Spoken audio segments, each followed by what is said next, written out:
What's up everybody, welcome back to another build video. In this video I will show you the best way possible to do the maximum amount of DoT damage currently in Remnant 2. We all know that Ritualist is currently bugged and the DoTs are doing less damage than they should. For that reason, I created a build with new components from the DLC to showcase to you how powerful is damage over time in Remnant 2. But unfortunately or fortunately, we will not use Ritualist. On the first clip you saw us wrecking a corrupted boss with elemental resist, by the way, and now you can see that only with the Krell you are basically one-shotting many strong enemies in the game. This right here is our maximum damage potential for our DoTs and the rotation that we need to do to maximize our damage. Guys, I don't know if you are watching this, but our acid damage peaks at 442, our fire damage at 186, our bleed damage at 82, and our overload damage a little shy of 600. I am playing this fight very sloppy, guys, so I can showcase to you the little bit of tankiness that this build has, in case you didn't realize it at the first clip with the corrupted boss, and also guys that this build is very forgiving and you can have a second chance if you die. I will let you guys watch the Ratha Metaphysical kill so you can see the build in action, and I will see you at the build breakdown section so we can analyze every single part of this build.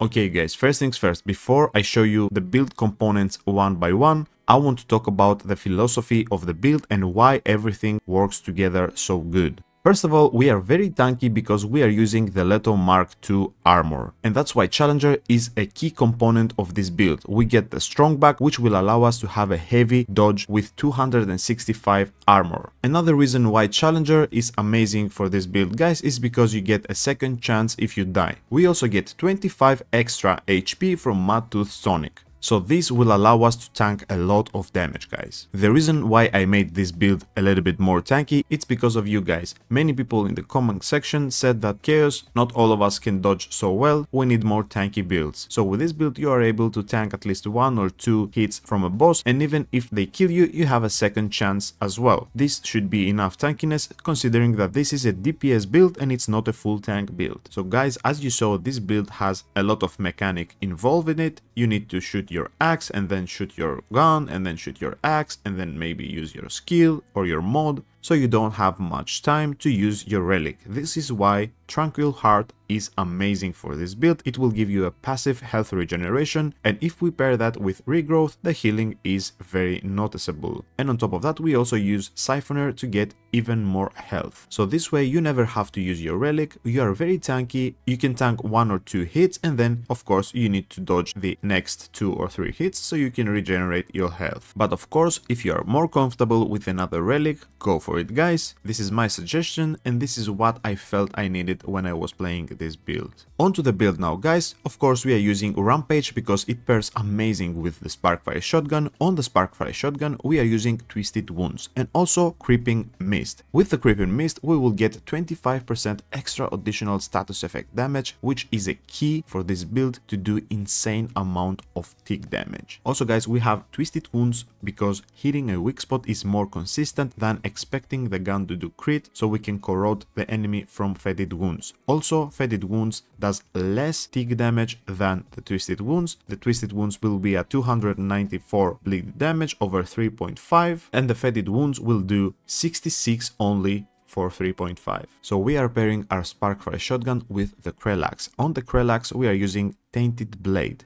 From here we get the other two dot damage, which is the overload and the corroded. So now we have a complete 4 dots in our build without using Ritualist. We get fire and bleeding from the Sparkfire and overload and acid from the Krell axe. This is why the rotation is to throw an axe and then have 4 shots from the Sparkfire and do the same over and over. We also use Enigma to complement the build with fetid wounds this time, so we can apply 2 dots from this as well. Enigma is a very nice gun for many parts of this game, because it helps you with clearing like the balls from Annihilation or the meatballs in Yeisha that are running around, and I personally prefer Enigma over other handguns for this build. So now we are applying so many dots from our weapons. What about the damage? For that we are using Sinister Totem. This will give us 50% extra negative status effect damage for 15 seconds, which is enough to reset it over and over with this build. On top of the 50% extra damage, we also get 25% from the Band of the Fanatic, but it will reduce our duration, so this is why the rotation is so tight. On top of that, we are using Shadow of Misery. This will give us extra 15% status effect damage. We also use Alumni Ring to get extra 10% elemental damage, because status effect is elemental damage. I know you guys, Burden of the Destroyer is 5% more damage than the Alumni Ring, but the 25% decrease on the range for the shotgun is very noticeable on the DPS part. With this build our shotgun is not doing that much damage, and if we decrease the range even more, it will do very bad damage, and after testing it is not even one-shotting the regular enemies with the Burden of the Destroyer. And the 5% is not that crazy, you can see the difference right here.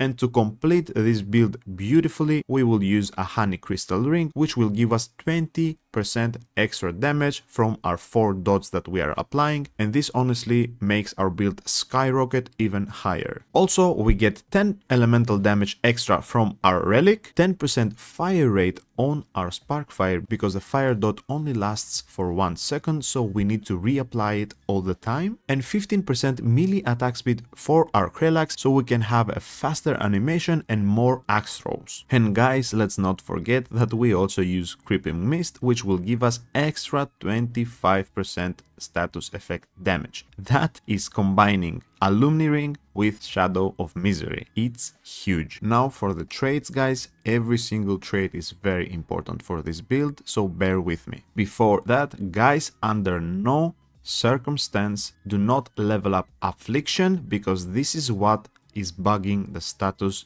damage. And also do not use Timekeeper's Jewel, because this is also lowering our damage. We spoke about the regrowth, it's because of the Tranquil Heart to have more health regen, Fortify and Vigor to be as tanky as possible of course. Endurance is a key trait for this build to work good, because we are throwing axes, this will cost us stamina, and also we are heavy dodging, which will cost more stamina as well. So that's why it's mandatory to have extra 30 stamina, guys. Spirit to have our mist ready on the go. Expertise for that 20% chunk of cooldown on our skills. Siphoner, of course, is a key component, as we spoke about it, to be healthy. Handling is good to control the Sparkfire shotgun, and Arcane Strike, since we are using our melee all the time, to help our mist regenerate. If you guys want to switch something in this build, I would recommend you to either switch Spirit or Arcane Strike, or worst case scenario, Handling. If you made it so far, you are a legend, my friend. Thank you so much for watching the full video. If you are a subscriber, I love you, brother. If you are not, what are you waiting for, my friend? I see you watching.